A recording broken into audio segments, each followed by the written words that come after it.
So ito na, mga kababayan, gusto ko lang iparating sa inyo yung patungkol sa sinasabi nga ni Chabit, mga kababayan, na yun daw ang nasa likod ng nanggugulo sa rally. Yung mga kabataan na nagrarayot, no, sinira yung mga property ng of Maynila, yung mga stoplight, yung kung ano-anong mga gamit no ng City Government of Manila na sinira ng mga kabataan, pinasok yung Sogo, ninakawan yung Sogo. Mga kababayan, ang nasa likod daw nun ay walang iba kundi si Chabit daw, si Martin daw at si Lisa. Nako po, delikado ito. Kakaibang ito, mga kababayan. Ito po, ipakita ko sa inyo, mga kababayan. Ito po mula sa Politico News. Ayan, ito na. Oo. Yung nasa likod daw, mga kababayan, nung nanggugulo kahapon sa rally, yung mga nanilab ng sasakyan, nambasag ng salamin, nanunog ng motor, namato ng kapulisan, nanugat ng pulis, ang nasa likod daw noon, mga kababayan, ay si Martin Romualdez at si Lisa Marcos. Actually, mga kababayan, kahit sabihin ko ngayon si Chabit Manyak, pwede eh. Di ba? Pero ang problema lang kasi, mga kababayan, wala tayong ebidensya. Kaya mahirap. Katulad dito sa sinabi ni Chabit ngayon. Meron daw siyang nakasalubong na isang grupo ng kabataan na tinanong. Nakamaskara. Saan kayo? Doon, mag-rally. Sinong nag-utos sa inyo?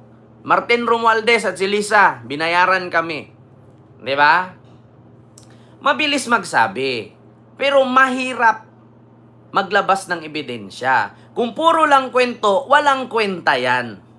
Katulad nga sa sinabi ko, kahit sino pwede kong sabihin. Pero ang hirap kasi paghanapan ka ng ebidensya, wala kang maipakita. Nga ka. Ito po ang sabi niya, mga kababayan. Binayaran lang. Lisa Marcos, Martin Romualdez allegedly behind mass rioters in Manila rally, sabi ni Chabit Singson. Former Ilocos Sur Governor Luis Chabit Singson on Monday revealed that some masked individual who caused troubles in Sunday's anti-corruption rally claimed to be paid by groups linked to First Lady Lisa Marcos and former House Speaker Martin Romualdez. In an interview with Billionaire News Channel at the Fort Front, Singson said the protester approached his food truck, removed their mask, apologized, and admitted being paid. Nako po. The former governor had stationed food truck for rally participants at the gate of the Push Corinthian Gardens in Quezon City on Sunday. Lahat ng pumunta sa rally, lahat ng umuwi, kumain doon sa food truck ko. Merong grupo na nakamaskara, pinapalayo ko yung, pinapalo yung gate. Sumisigaw ng kurap. Tinanong ko sila, sino kayo, bakit ganyan? Singson recalled. Nagtanggal sila ng maskara at sabi, pasensya na kayo, binayaran lang po kami. When asked who paid them, Singson said, pointed to the First Lady and the former Speaker. Nako po, eto na, mga kababayan. Mahirap yung ganitong aligasyon. Mahirap. Dapat kung ganon, mga kababayan, dapat kung ganon, narinig mo na si Romualdez at si Lisa ang nagbayad, dapat binidyo mo. Dapat binidyo mo. Imposible sa dami mong bodyguard, walang nakabidyo nun. Imposible sa dami mong kasama, walang nakakabidyo, walang nakaka-record. Mahirap paniwalaan, manong. Hindi naman ako naniniwala na nag-uulyanin ka na. Tandaan mo, you are in a hot seat. Kailangan mong linisin ang pangalan mo. Kasi the more na puro ka kuda. May kasabihan nga tayo, mga kababayan. Ang manok, kapag pumuputak, yan yung nangingitlog. Diba? Like po tayo, mga kababayan. Mahirap kasi, mga kababayan, paniwalaan yung kwento mo, manong. Kasi, tinitwist mo yung Tinitwist mo yung kwento pagkatapos mong sigaw-sigawan doon. Pagkatapos mong sigaw-sigawan doon sa White Plains, papunta sa, pangalan nito, yung maraming kainan. Yung dyan sa may Buni Sirano. Pagkatapos mong lumiko sa White Plains, sinigawan kang, ikulong na yan. Ikulong na yan. Boo! Diba? Binubo ka doon. Ikulong na yan. Ikulong na yan. Anong nangyari? Boo! Ngayon, gumawa ng kwento. Pakinig natin sa inyo, mga kababayan, kung paano siya binubo. No? Paano siya binubo ng mga ralihista. Kaya, Diyos ko, mga kababayan. Ayan o. Ayan, tingnan mo. Kung paano si Chavit Ibu.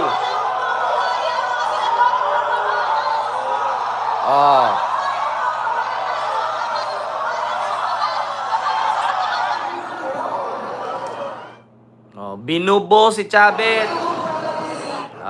May epal ka, oo. Anong nangyari? Gusto niya siguro yung magpapansin. Akala siguro niya, relevant siya sa marcha na to.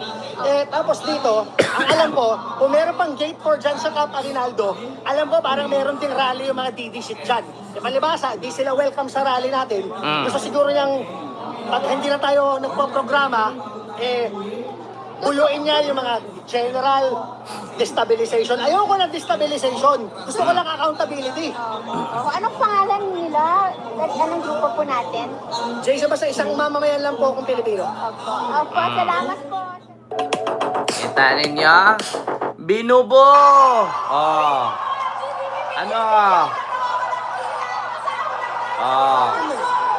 Alam, pinagkaguluhan ka ngayon.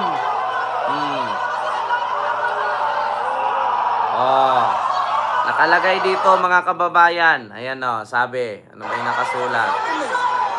Ito. Chavit Singson was booed by protester near Corinthian Gardens during the trillion-peso protest along EDSA Tension Ruse briefly before he was escorted back inside the subdivision by his bodyguard. Kita ninyo? Binubo ka. Wala na kasing maniniwala sa'yo. Diba? Ayan na, sabi ko nga sa inyo, bakit ka nga ba nag-iingay? Alam mo, sa totoo lang, ang mga taong nag-iingay, kung sa manok pa nga, yung mahilig pumutak, yun yung nangingitlog, Ma'am Carol Manzano. Diba? Yun yung mahilig mangitlog. Yun yung pumuputak. Akala siguro ni Chavit, papaniwalaan siya. Yung mga DDS nga, 200 piraso lang doon sa rally, hindi umubra sa 50,000 ka mga galit. Tapos dadagdag ka pa. Ano bang nagawa mo sa Pilipinas? Puro ka lang naman Ilocos. Diyos mio, Marimar. Alam nyo, sa totoo lang mga kababayan, I will tell you frankly. Sa 10 nagawa mong kabutihan, sa isang pagkakamali mo lang, mauulit kung anong ginawa mo kay Erap noon. Kung ano yung ginawa mo kay Erap noon, yan din ang mangyari sa iyo ngayon. Diba? Ano yan? Diyos mio, Marimar, mga kababayan. Kaya nga sabi ko sa inyo, mga kababayan, mahirap magpakalinis. Mahirap magpakitang anghel. Kung demonyo naman ang kaluluwa. Anghel ang mukha. Demonyo naman ang kaluluwa. Diyos mio, Marimar. Ano pang sabi, mga kababayan, ni Jose Claire Castro? Ito na. Ito pa. Ito pa. Inggan ninyo. Sa Bilyonaryo News. Wait lang, may ads lang. Ito, wait lang ha, mga kababayan, may ads lang. Ito. Malinaw na ang pagtalikod ni dating Ilocos Sur Governor Luis Chavit Singson sa pamilya Marcos. Mula sa pagiging taga-suporta, nais na niyang sipain ang Pangulo sa pwesto. Diba? Kita ninyo, Bilyonaryo News na nagbalita niyan. Hindi mo maitanggi ang media. Diyos mio, Marimar. Isang mata mo lang, malabo ang media. Maraming mata. Tawagan niya, revolutionary government at special elections. Ang detalye sa agenda report ni Yan, Hannah T. revolutionary government.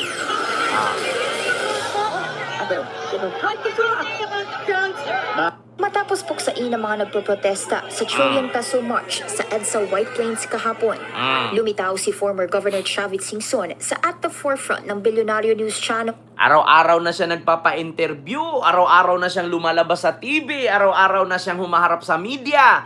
Bakit? Para linisin ang pangalan, hindi na malilinis ang pangalan mo.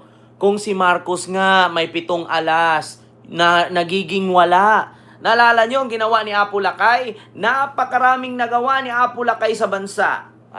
Napakaraming naipatayong infrastruktura na hanggang ngayon ginagamit ng tao.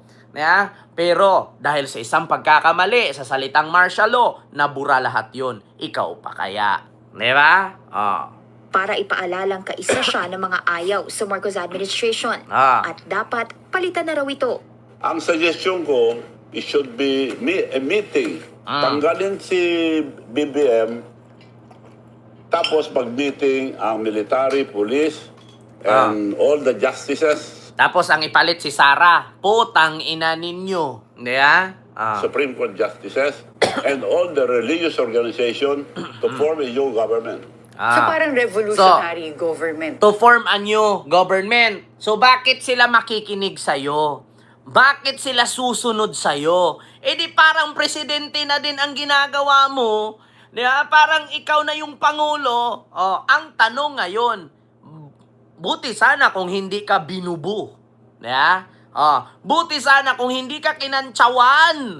Ang nangyari kasi, Manong, ayaw ng tao sa'yo. Di ba? Ayaw ng mga nagrally sa'yo, dumagdag ka pa dun sa sikip. Di ba? Diyos ko. Kung yun ang gusto mong mangyari, edi bumuo ka ng sarili mong bansa. Total, mayaman ka naman. Ba't hindi ka maggawa ng sarili mong bansa dun sa Mars? Ba't hindi ka sasama kay Elon Musk para ikaw yung mamuno dun? Okay lang kung ganyan ang yung suggestion, kung ang taong bayan papayag sa gusto mo. Ang problema lang kasi, mga kababayan, ayaw na nga ng tao sa'yo. Total, mayaman ka naman. Hindi gawin mo na lang bansa yung baluarte mo. Revolutionary naisip mo. government. Dapat daw humingi ng tulong mula sa mga nasabing individual. Temporary lang naman daw ito. At saka magkakasana ng special election. Habang binabaybay ni Singson ang White Plains Avenue kahapon, hindi nakapagpigil mag-boo at chant ang ilan sa mga nagprotesta habang tinuturo si Singson. Kadiri daw, kadiri. Kasabwat ka na mga Borges! Kapwa ka rin kurakot! Kaya mo lang ito ginagawa! Kasi hindi ka nakinabang sa administrasyon ni Junior! Paliwanag Diba? ni Singson. Ano sabi ng tao? Kaya ka nagkakaganyan kasi hindi ka nakikinabang sa administrasyon ni Marcos kasi tinanggihan ka nga sa gusto mo. Pero kung pinayagan ka na gawing direktor ng PCSO ang pamangkin mo, edi sana ngayon wala ka dyan, di ba? Kadiri, boo! Ayan, nga, si Mang Kanor. Suspect ako, baka mga hindi nila alam. Nakalimutan nila, we are on the same side. We are on the same side. We are Nakalimutan nila, we are the same side. Ha? Kailan ka naging the same side? Nung kasagsagang eleksyon 2022, dikit ka kay BBM at Sara. Yung mga taong nagrally doon, kadalasan kakamping yun. Kadalasan doon liberal. So paano mo nasabing the same side kayo? Nag-uulyanin ka na nga, Mang Kanor. Marcos. Nagpakain pa raw siya sa isa sa food trucks niya sa Corinthian kahapon. Pero kinuyog ito ng mga nakamask na hindi kilalang lalaki. Kalaunan, bumalik daw sila at humingi ng pasensya dahil binayaran lang daw sila. Natanong niyo ba Same sino person. nagbayad sa kanila? Tinanong yung nagsaserve, sino nagbayad sa inyo? Si Martin Romualdez and the First Lady. Ako, hindi ako naniniwala. Siguro may nag-utos sa kanila na nagmamalasakit sa kanila. Alam mo, talagang hindi ka maniniwala kasi nga puro hearsay.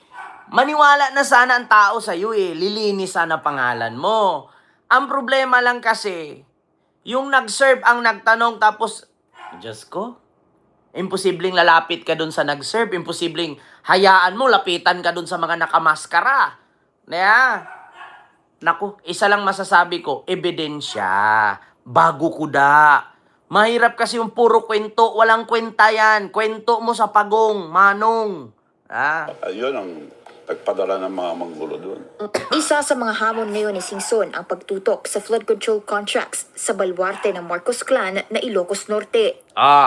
Bakit Ilocos Norte lang? Bakit hindi mo subukan imbestigahan ang Ilocos Sur? Bakit baluarte lang ni Marcos? Ba't hindi subukan yung baluarte mo? Bakit masisilip? Na halos lahat ng pamilya mo nasa gobyerno pero tumatanggap kayo ng proyekto sa gobyerno? Bawal yon. Conflict of interest yon. Makakasuhan ka ng GRAP nun. And Corrupt Practices Act. Diba? Yan ang problema, mga kababayan. Kaya ka pala nag-iingay eh. Bakit mo papakialaman yung Norte at bakit hindi mo, hindi ka magboluntaryo dyan sa baluarte mo? Ako, para malaman ninyong malinis ako at may paninindigan akong politisyan. May paninindigan akong tao. Voluntaryo ako na ang Ilocos Sur. Imbestigahan ninyo. Pag may nasilip kayo, ay kulong ninyo. Kung sino ang dapat managot dyan, dapat ganoon. Bakit kay Marcos? Diba? Bakit kay Marcos ang paimbestigahan mo? Bakit inuna mo agad na umiiyak-iyak ka? Kasi bakit? Mga diskaya ang kumuha ng proyekto sa project ng mga Marcos? Ang tanong, kahit nga ikaw ang kukuha sa project ng mga Marcos kung hindi naman binulsa ni Marcos ang pera, at kung ang kontraktor lang naman ang nagbulsa, so kontraktor pa rin ang managot, hindi ang congressman, hindi ang mayor, hindi ang gobernador. Diba? Diyos ko, simple lang yan. Kung talagang wala kang mali, kung talagang malinis ka, at kung talagang hindi ka corrupt, katulad ng iba, bakit hindi mo subukang magboluntaryong paimbestigahan mo at unahin mo yung baluarte mong Ilocos Sur? Bakit kailangan mo nanagasa muna ng iba bago sa'yo? Unahin mo dapat yung sa'yo. Kung talagang wala kang sabit dyan. Ang tao kasi, mga kababayan, immune na sa mga ganyang kalukuhan. Matanda na kami. Lumang tugtugin na yan. Kung alam mo sa sarili mong malinis ka, malinis ang baluarte mo, unahin mo magboluntaryo kang paimbestigahan mo. Bakit mo paimbestigahan yung hindi mo baluarte? Diba? Yun ang totoo. Kung talagang alam mo sa sarili mo na malinis ka, wala kang ginagawang mali, wala kang pinasok na korupsyon or pagbulsa ng pera ng taong bayan, magboluntaryo ka, unahin mong imbestigahan yung sayo. Huwag kang nanagasa ng iba. Kasi nahuhulog dyan, na guilty ka. Hindi ka pa nga iniimbestigahan, nauuna ka na. Sabi ko sa inyo So yun lang, mga kababayan. Tapos ngayon, mag-name drop ka pa ng pangalan. Tapos wala ka pang ebidensya. Bakit? Yung mga ganyang klaseng politisyan na maingay, may planong tatakbo yan. Yung mga ganyang klaseng politisyan na nag-iingay, may tinatago yan. Alam ko na ang mga DDS bulag, ang mga DDS bobo, pero hindi bulag, hindi bungol. Totoo yan. Maniwala na sana ako, pero ang problema, tinawag kang kadiri Diba? So yun ang sunod, mga kababayan. Yun ang una, ito yung sunod.